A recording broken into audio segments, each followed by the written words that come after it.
साल 1622 क्यूबा के हवाना से स्पेन की ओर 28 जहाजों का एक विशाल बेड़ा रवाना होता है। इनमें सबसे कीमती कार्गो स्पेनिश गैलियन न्यूएस्ट्रा सेनोरा दे अटोचा ले जा रही थी। ये कोई साधारण जहाज नहीं था, बल्कि तैरता हुआ खजाना था। इसके अंदर ऐसी दौलत भरी थी जिसकी कोई कल्पना भी नहीं कर सकता था।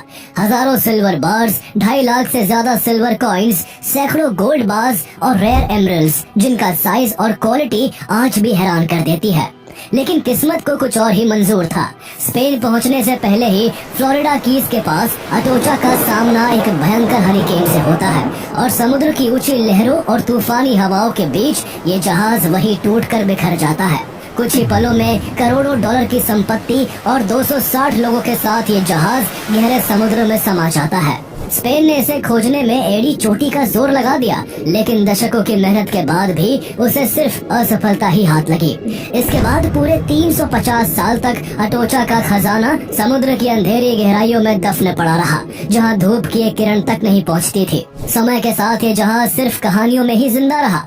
सबको यही लगता रहा कि इतने विशाल समुद्र में उस जहाज और उसके खजाने को ढूंढना नामुमकिन है। लेकिन लेट 1960s में एक ऐसा जिद्दी ट्रेजर हंटर सामने आया जिसने अपनी पूरी जिंदगी, अपनी सारी संपत्ति और यहाँ तक कि अपने बेटे और बहू को भी इस खजाने की तलाश में गंवा दिया। और आखिरकार लगातार 16 सालों की मेहनत, कानूनी लड़ाइयों और दर्दनाक हादसों के बाद उसने दुनिया के सबसे कीमती शिपरेक को खोज निकाला, जिसके खजाने की कीमत $500 मिलियन से भी ज्यादा थी। आइए जानते हैं कि आखिर कैसी थी न्यूएस्ट्रा सेन्योरा दे अटोचा की वो आखिरी यात्रा, जब खजाने से लदा ये जहाज समुद्र की गहराइयों में समा गया। और कौन था वो जिद्दी ट्रेजर हंटर जिसने नामुमकिन को मुमकिन बनाते हुए लगभग 350 साल पहले डूबे इस शिप और उसके खजाने को ढूंढ निकाला। 15 से 18 सेंचुरीज, जिसे द एज ऑफ डिस्कवरी कहा जाता है, यूरोपियन हिस्ट्री का एक अहम टर्निंग पॉइंट था। इस दौर में यूरोपियन सेलर्स ने अपने साहसिक मैरीटाइम एक्सप्लोरेशंस के जरिए दुनिया के उन हिस्सों तक पहुंच बनाई जो रॉ मटेरियल्स, कीमती रत्नों और दुर्लभ मसालों से भरे पड़े थे। इन खोजों ने न सिर्फ यूरोप को इकोनॉमिकली पावरफुल बनाया, बल्कि आने वाले समय में पूरे वर्ल्ड के पॉलिटिकल और ट्रेड मैप्स को भी हमेशा हमेशा के लिए बदल कर रख दिया। इसी दौर के की फिगर्स में वास्को ड गामा और क्रिस्टोफर कोलंबस का भी नाम शामिल था। यूं तो क्रिस्टोफर कोलंबस स्पेन के झंडे तले भारत की खोज में निकला था, लेकिन वो रास्ता भटककर साल 1492 में अमेरिकास यानी न्यू वर्ल्ड पहुंच गया। उसकी इसी खोज के बाद स्पेन के न्यू वर्ल्ड एक्सपीडिशन शुरू हुए, जिन्होंने पूरे यूरोप की तकदीर बदल दी। स्पेन ने सैकड़ों सालों तक अमेरिकास पर मोनोपोली बनाए रखी और वहां से गोल्ड, सिल्वर और दूसरे कीमती रत्न लूटकर यूरोप का सबसे पावरफुल देश बन गया। स्पेन इकोनॉमिक पावर के शिखर पर पहुंच चुका था, लेकिन समय के साथ और भी यूरोपियन शक्तियां उभरने लगी। जहां ब्रिटिश और फ्रेंच ने अमेरिका, एशिया और अफ्रीका तक पहुंचने के रास्ते खोज निकाले, तो वहीं डच ने खजानों से भरी स्पेनिश शिप्स को लूटना शुरू किया। इस खतरे से बचने के लिए स्पेन ने एक रूल बनाया कि उसके सभी मर्चेंट शिप्स कॉन्वॉय में ट्रैवल करेंगे और उनकी सुरक्षा के लिए साथ में गैलियन वॉरशिप्स तैनात रहेंगी। हर साल स्प्रिंग सीजन में कॉन्वॉय स्पेन से रवाना होकर कैरेबियन कंट्रीज पहुंचते और फिर स्पेनिश कॉलोनीज के पोर्ट से ट्रेजर इकट्ठा करके वापस स्पेन लौट आते। ऐसे में स्पेनिश अथॉरिटी को एक ऐसे कार्गो शिप की जरूरत महसूस हुई जो बेहद सुरक्षित हो। इसी मकसद से हवाना में एक कार्गो शिप का निर्माण शुरू हुआ, जो साल 1620 तक बनकर तैयार हो गया। इस शिप के जरिए गुड लक लाने के लिए इसका नाम स्पेन के सबसे रिलीजियस श्राइन के नाम पर न्यूएस्ट्रा सेन्योरा दे अटोचा रखा गया। ये शिप 112 फीट लंबा, 34 फीट चौड़ा और 550 टन वजनी था। इसमें towering stern castle, square sails और लंबा बाव स्पिरिट था, जो इसे एक टिपिकल गैलियन बनाते थे।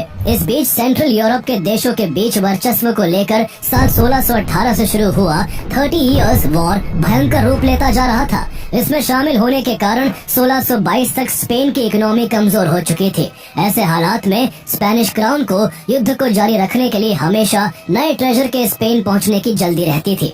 लेकिन समुद्र का मौसम कई बार जानलेवा साबित हो जाता था।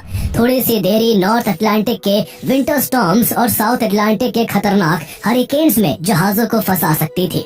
यही कारण था कि हर साल जुलाई तक सभी स्पेनिश फ्लीट हवाना और क्यूबा में इकट्ठा हो जाती और यहीं से स्पेन की ओर वापसी शुरू होती। ट्रेजर का बल्क हमेशा बड़े और हेविली आर्म्ड गैलियंस पर लादा जाता, जबकि एग्रीकल्चरल प्रोडक्ट्स छोटे मर्चेंट शिप से ले जाए जाते। 27 जुलाई 1622 को कुछ स्पेनिश कार्गो शिप्स करोड़ों डॉलर के एसेट्स को लेकर पोर्टोबेलो से स्पेन के लिए रवाना होती है, लेकिन खराब मौसम के कारण उन्हें केवल हवाना तक पहुंचने में ही 22 अगस्त तक का समय लग गया। यहाँ उन्हें मेक्सिको से आई एक न्यू स्पेनिश फ्लीट ने भी ज्वाइन किया। सुरक्षा का ध्यान रखते हुए गार्ड फ्लीट के कमांडर मार्क्वेस ने अपनी फ्लीट को 2 हिस्सों में बांटा।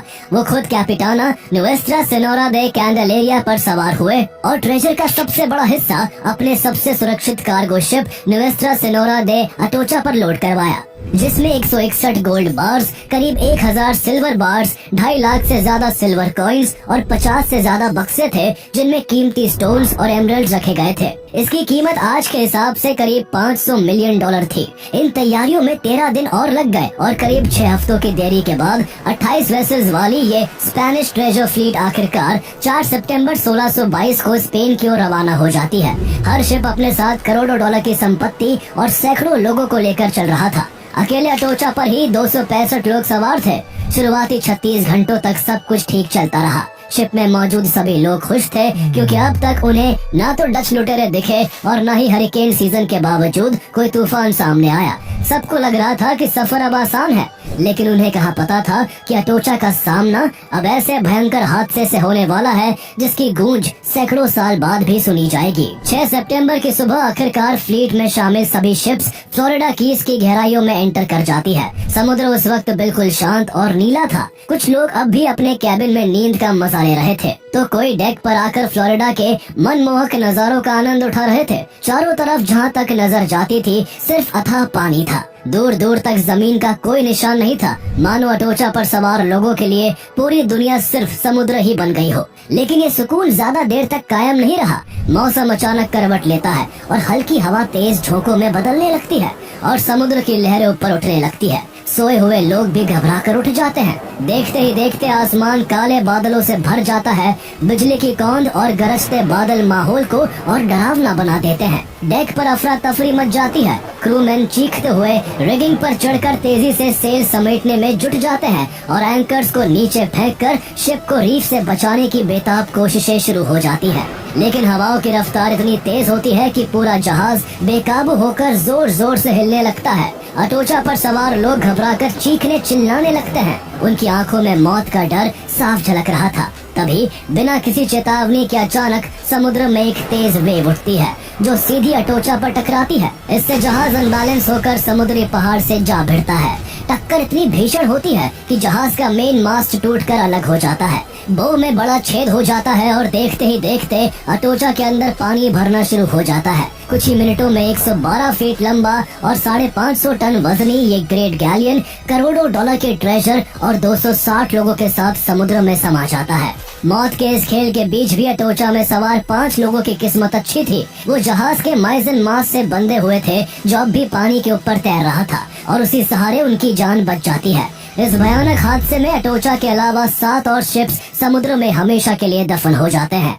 हालांकि मार्क्वेस की कैंडेलेरिया समेत 20 शिप्स की किस्मत अच्छी थी और ये सभी तूफान के बीच भी वहां से बच निकलकर सुरक्षित गल्फ ऑफ मेक्सिको तक पहुंच जाते हैं। अगली सुबह जब तूफान थमता है तो फ्लीट में बची हुई शिप्स रेस्क्यू में लग जाती है। शिप सेंटा क्रूज के जरिए पहले अटोचा से जिंदा बचे 5 लोगों को रेस्क्यू किया जाता है और इसके बाद रेस्क्यूअर्स डूब चुकी अटोचा और दूसरे शिप के ट्रेजर की तलाश शुरू कर देते हैं। क्योंकि इन्हें डूबे अभी कुछ ही घंटे हुए थे, इसलिए समुद्र के अंदर उनका मलबा मिलना शुरू हो जाता है। कुछ गोताखोर हल के अंदर घुसने की कोशिश करते हैं, लेकिन उनके हैचेस इतने मजबूती से बंद होते हैं कि गहराई में उन्हें खोल पाना नामुमकिन साबित होता है। इसलिए रेस्क्यूअर्स अटोचा के डूबने वाली साइट को मार्क कर स्पेन लौट जाते हैं ताकि बाद में बड़े स्तर पर सर्च की जा सके। लेकिन किस्मत ने एक और वार किया। अगले ही महीने एक और भयानक हरिकेन आता है जो अटोचा के रैक को पूरी तरह तबाह कर देता है, जिससे उसका मलबा समुद्र में मीलों दूर तक बिखर जाता है। स्पेन अगले 60 सालों तक अटोचा को ढूंढने की कोशिश करता रहा, लेकिन कोई सुराग हाथ नहीं लग सका।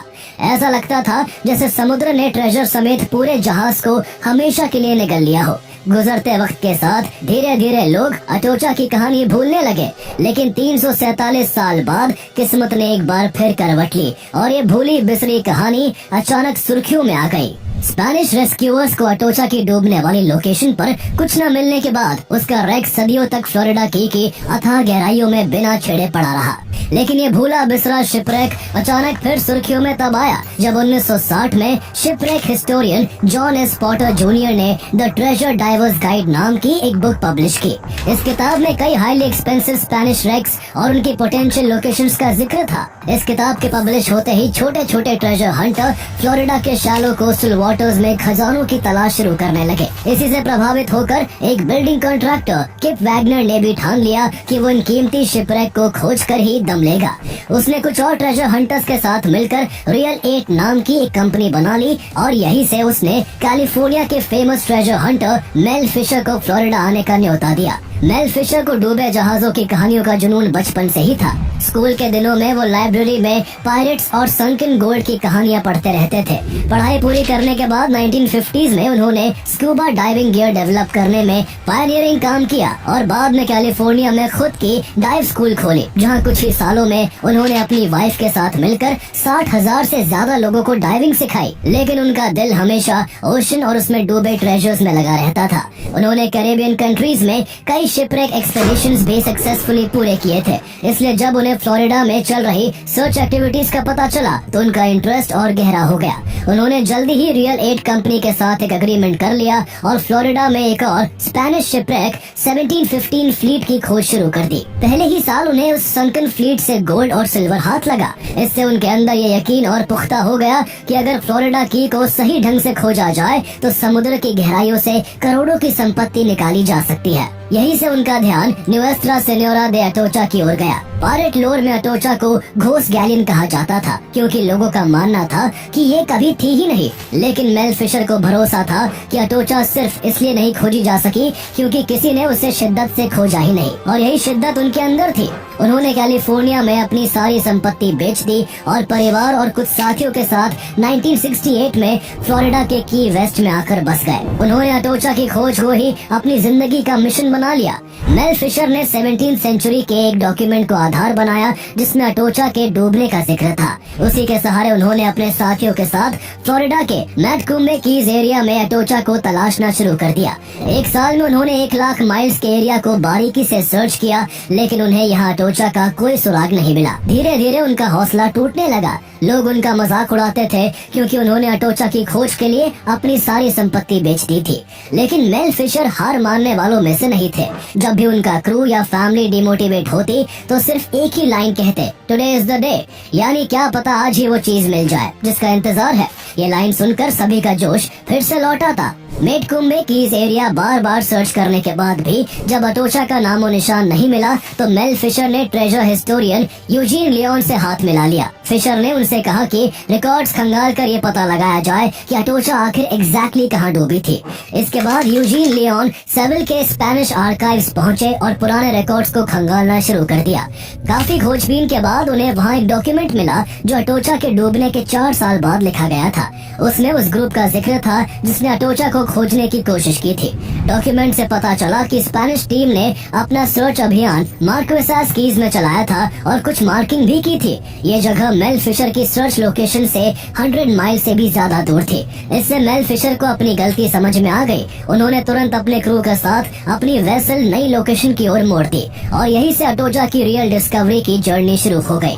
नई लोकेशन पर मेल फिशर और उनके डाइवर्स को पहले से कहीं ज्यादा गहरे पानी में उतरना पड़ा। यहाँ सरफेस पर पानी क्रिस्टल क्लियर था, लेकिन बॉटम पर पानी इतना ज्यादा गंदा था कि खराब विजिबिलिटी के चलते डाइवर्स अपने हाथ भी मुश्किल से देख पाते थे। इस समस्या का हल निकालने के लिए मेल फिशर ने एक अनोखा जुगाड़ किया। उन्होंने अपनी वेसल से 2 बड़े ट्यूब्स अटैच किए और उन्हें प्रोपेलर्स के सामने से निकालकर नीचे भेज दिया। इन ट्यूब्स के जरिए सरफेस से साफ पानी नीचे पहुंचाया जाता। इससे मडी वाटर साफ होने लगे और नीचे जमी रेत की मोटी परत भी हटने लगी।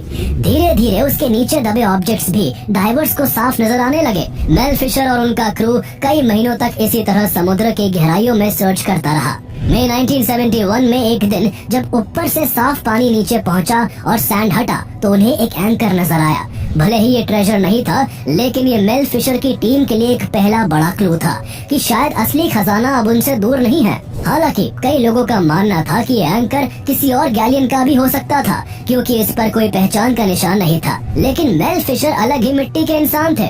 एक बार गोल सेट कर लेने के बाद वो अपने फैसले पर कायम रहते थे, इसलिए उन्होंने एंकर मिलने की दिशा में ही अपनी सर्च और गहरी कर दी। इसका नतीजा ये हुआ कि जल्दी ही उन्हें और भी आर्टिफैक्ट्स मिलने लगे। फिशर ने हर खोज को मेथोडिकली ट्रैक करना शुरू किया। वो अपनी डिस्कवरीज को मैप पर सर्किल से मार्क करते और लोकेशन को ट्रैक करने के लिए वहाँ 2 रेडियो ट्रांसमीटर्स लगा देते। वेसल पर लगे रिसीवर से दोनों रेडियो ट्रांसमीटर्स तक की दूरी माप कर वो वेसल की एग्जैक्ट पोजीशन का अंदाजा लगा लेते। इससे धीरे धीरे मैप पर एक क्लियर लाइन बनने लगी, जिससे क्रू को यकीन हुआ कि अटोचा का मदर लोड ट्रेजर इसी लाइन के आसपास होगा। लेकिन 2 साल की मेहनत के बाद भी उन्हें ऐसी कोई चीज नहीं मिली जिससे कंफर्म किया जा सके कि ये चीज अटोचा की ही होगी। इस वक्त तक मेल फिशर की फाइनेंशियल हालत बिगड़ने लगी थी। उनके पास पैसे तेजी से खत्म हो रहे थे और अगर जल्दी ही उन्हें ट्रेजर नहीं मिलता तो एक्सपेडिशन रोकना पड़ सकता था। लेकिन इसी दौरान 1973 में किस्मत ने फिर करवट ली। एंकर से कुछ 100 फीट की दूरी पर उन्हें एक स्टैश, कुछ सिल्वर कॉइन्स और 3 बड़े आकार के सिल्वर बार्स मिलते हैं। हालांकि अब भी ये सवाल बाकी था कि ये ट्रेजर अटोचा का ही था या फिर उसी रात डूबी किसी सिस्टर शिप का था। मेल फिशर ने यूजीन लियोन द्वारा खोजे गए आर्काइव से अटोचा का कार्गो मैनिफेस्ट निकाला, जिसमें हर गोल्ड और सिल्वर का एग्जैक्ट रिकॉर्ड, वेट और सीरियल नंबर दर्ज थे। जब मिले हुए सिल्वर बार्स के एंग्रेविंग्स को मैनिफेस्ट से कंपेयर किया गया तो ये कंफर्म हो गया कि अटोचा का ही खजाना है। इस कंफर्मेशन से मेल फिशर की पूरी टीम खुशी से झूम उठी। अब उन्हें यकीन हो चुका था कि उनकी खोज सही दिशा में है।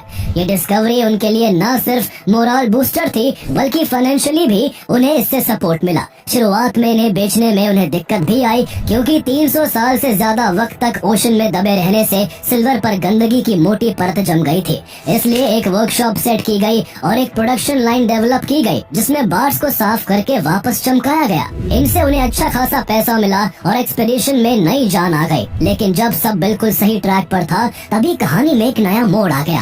स्टेट ऑफ फ्लोरिडा ने क्लेम करना शुरू किया कि फ्लोरिडा के वाटर में मिलने वाला हर ट्रेजर उसका है और मेल फिशर इसे लूटने का काम कर रहे हैं। इससे मेल फिशर और स्टेट ऑफ फ्लोरिडा के बीच ट्रेजर पर मालिकाना हक को लेकर एक लंबी कानूनी लड़ाई शुरू हो जाती है। सबसे पहले फ्लोरिडा डिवीजन ऑफ आर्काइव्स के अधिकारी ये धमकी देते हैं कि अगर मेल फिशर बिना स्टेट की परमिशन और कॉन्ट्रैक्ट के कोई भी सर्च ऑपरेशन करेंगे तो उन्हें अरेस्ट कर लिया जाएगा और उनके बोट्स और इक्विपमेंट्स को भी सीज कर लिया जाएगा। ऐसे में मेल फिशर ने स्टेट्स ऑफ फ्लोरिडा के साथ एक कॉन्ट्रैक्ट किया, जिसमें तय हुआ कि फ्लोरिडा के समुद्र में खोजी गई हर संपत्ति का 25% हिस्सा वो स्टेट्स ऑफ फ्लोरिडा को देंगे। लेकिन जैसे ही मेल फिशर को और भी कीमती चीजें मिलने शुरू हुई, स्टेट्स ऑफ फ्लोरिडा ने यहाँ से मिली पूरी संपत्ति पर अपना हक बताना शुरू कर दिया। ऐसे में मेल फिशर ने मजबूर होकर यूएस डिस्ट्रिक्ट कोर्ट में एक पिटीशन फाइल की और कहा कि वो अटोचा के डिस्कवरर है, इसलिए इसकी ओनरशिप भी उन्हीं की होनी चाहिए। मेल फिशर एक तरफ कानूनी लड़ाई लड़ रहे थे और दूसरी तरफ ओशन में छिपे अटोचा के बाकी आर्टिफैक्ट्स की तलाश भी कर रहे थे। इस दौरान उनका क्रू 2 हिस्सों में बंटकर सर्च कर रहा था। कुछ लोग फ्लोरिडा के shallow area bank of Spain में लगे थे, जबकि मेल फिशर का बेटा डर्क फिशर डीपर वाटर्स में अटोचा के आर्टिफैक्ट्स ढूंढ रहा था। इसी क्रम में 13 जुलाई 1975 को जब डर्क ने समुद्र में गोता लगाया तो उसे अचानक एक साथ 5 ब्रॉन्ज कैनन्स दिखे। उसी दिन इस एरिया में एक और क्रू मेंबर पैट लाइन ने भी 4 ब्रॉन्ज कैनन्स खोज निकाले। अहम बात ये थी कि सभी कैनन्स पर बने मार्क से साफ साफ कंफर्म करते थे कि ये सभी कैनन्स अटोचा के ही है। अब अटोचा के बाकी के खजाने के खोजे जाने की उम्मीद बढ़ गई। बड़ी सफलता हाथ लगने से डर्क फिशर का हौसला 7वें आसमान पर था। वो हर कदम पर अपने पिता का साथ देना चाहता था और अपनी डिस्कवरी से अपने पिता को प्राउड फील करवाना चाहता था। लेकिन किस्मत ने शायद कुछ और ही सोच रखा था। सिर्फ एक हफ्ते बाद कुछ ऐसा होने वाला था जिसने मेल फिशर की दुनिया हिला कर रख दी। 20 जुलाई 1975 को डर्क अपनी वाइफ एंजल और डाइवर रिक गेज के साथ अपने वेसल द नॉर्थ विंड पर बेफिक्र सो रहा था, लेकिन रात के अंधेरे में वेसल का एक बिल्ज पंप फेल हो गया, जिससे तेजी के साथ इसके स्टील हल में पानी भरने लगा। सुबह करीब 5:30 बजे एक तरफा ज्यादा वजन होने के कारण वेसल पलट गया और तीनों अंदर ही फंस गए, जिससे जल्दी ही उनकी मौत हो गई। अपने बेटे और बहू की मौत की खबर ने मेल फिशर को अंदर तक हिला कर रख दिया। टीम का हौसला भी चकनाचूर हो गया था। इस हादसे के बाद कोई भी अब अटोचा की खोज जारी रखना नहीं चाहता था। ये ट्रेजेडी इतनी भारी थी कि किसी भी इंसान की स्पिरिट को एक झटके में तोड़ सकती थी, लेकिन मेल फिशर ने अपने बेटे की याद को अपनी स्ट्रेंथ बनाने का फैसला किया और अपने आंसू पोंछते हुए अपने क्रू से कहा, हम डर्क के नाम पर इस रैक को पूरा ढूंढेंगे।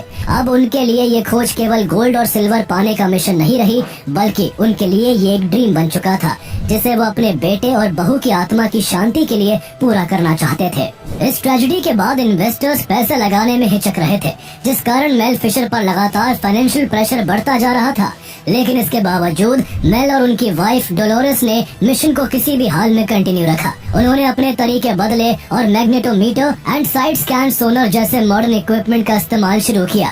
1976 में फिशर की टीम ने अटोचा के स्कैटर ट्रेल पर ध्यान केंद्रित किया। उन्हें मालूम था कि साल 1622 की दूसरी हरिकेन ने अटोचा के रैकेज को दूर दूर तक फैला दिया था और अब क्लूज इन्हीं बिखरे हिस्सों में मिल सकते थे। इस दौरान खोजते खोजते उन्हें एक स्लेव शिप हेनरिएटा मैरी का रैकेज मिला, जो साल 1700 में डूबा था। इससे न सिर्फ टीम को वैल्यूएबल एक्सपीरियंस मिला, बल्कि यहीं से मेल फिशर ने अपने मिशन को साइंटिफिक अप्रोच देने के लिए चीफ आर्कियोलॉजिस्ट डंकन मैथ्यूसन को हायर कर लिया। 1976 से 1979 तक मेल फिशर की टीम ने वर्जिल क्वीन और दूसरी बोट से ऑपरेशंस चलाए। डाइवर्स को हर रोज ओशन करंट्स, खतरनाक समुद्री हालात और कभी कभी शार्क्स तक का सामना करना पड़ता था।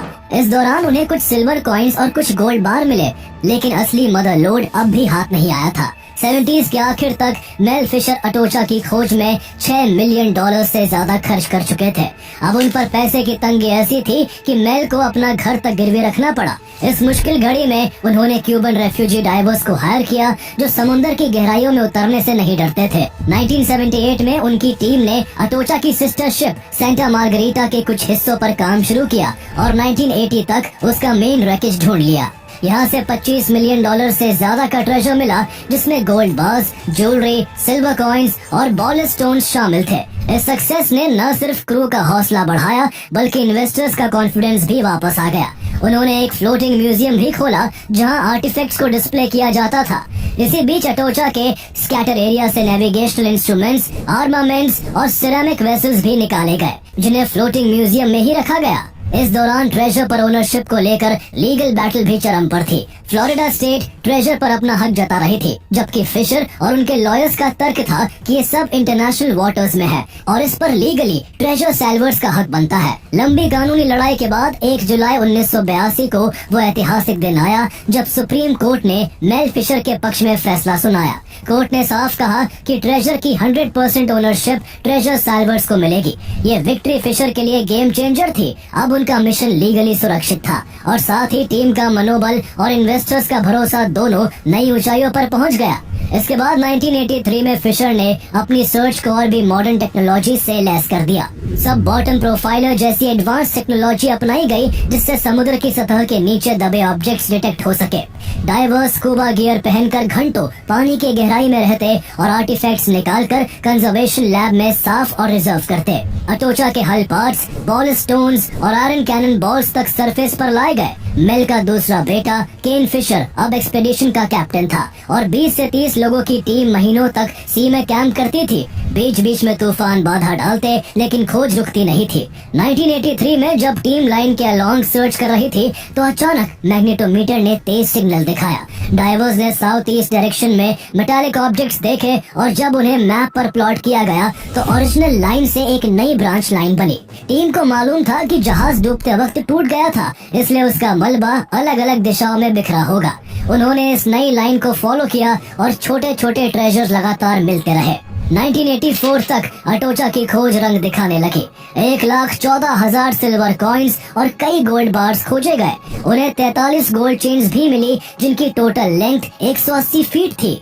यानी ये सभी सोने की चेन्स अटोचा की लेंथ जो कि 112 फीट थी उससे भी लंबी थी। इसके अलावा उन्हें कोलंबिया की म्यूजो माइन से आए एमरल्ड्स जड़ी हुई ज्वेलरी भी मिली। मेल फिशर और उनकी खोज अब मीडिया की सुर्खियों और डॉक्यूमेंट्रीज का हिस्सा बनने लगी थी। फिर आया 20 जुलाई 1985 का वो दिन जिसके लिए मेल फिशर और उनकी टीम पिछले 16 सालों से मेहनत कर रही थी।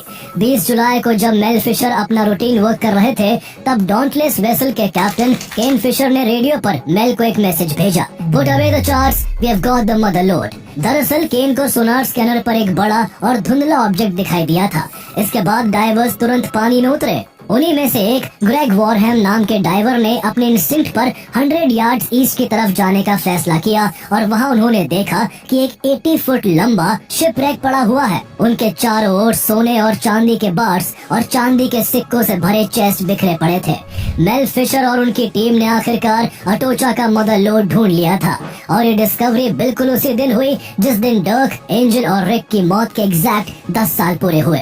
ऐसा लग रहा था जैसे किस्मत ने मेल के जख्मों पर मरहम लगाया हो। रैकेज में एक थंब साइज एमरल्ड मिला जिसकी कीमत $8 लाख से भी ज्यादा आकी गई। कुछ ही दूरी पर एक और एमरल्ड निकला जिसकी वैल्यू $1 मिलियन से ऊपर थी। धीरे धीरे मलबे से 3,000 से ज्यादा फाइनेस्ट अनकट एमरल्ड्स सरफेस पर आए, जिसने ये साबित कर दिया कि मेल फिशर का उस मिस्टीरियस डॉक्यूमेंट पर भरोसा बिल्कुल सही था।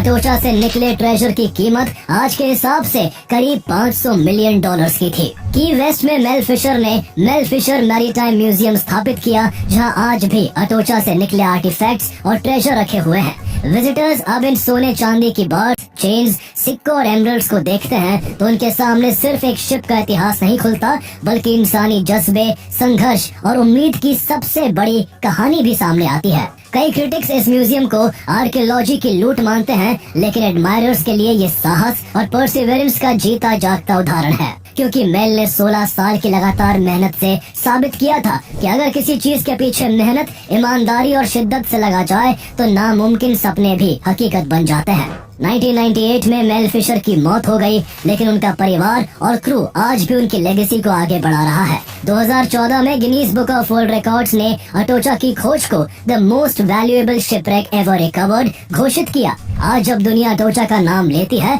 तो दिमाग में सिर्फ सोने चांदी से भरे चेस्ट की तस्वीरें नहीं आती, बल्कि मेल फिशर के अटूट विश्वास से भरी वो लाइन भी याद आती है, टुडे इज द डे।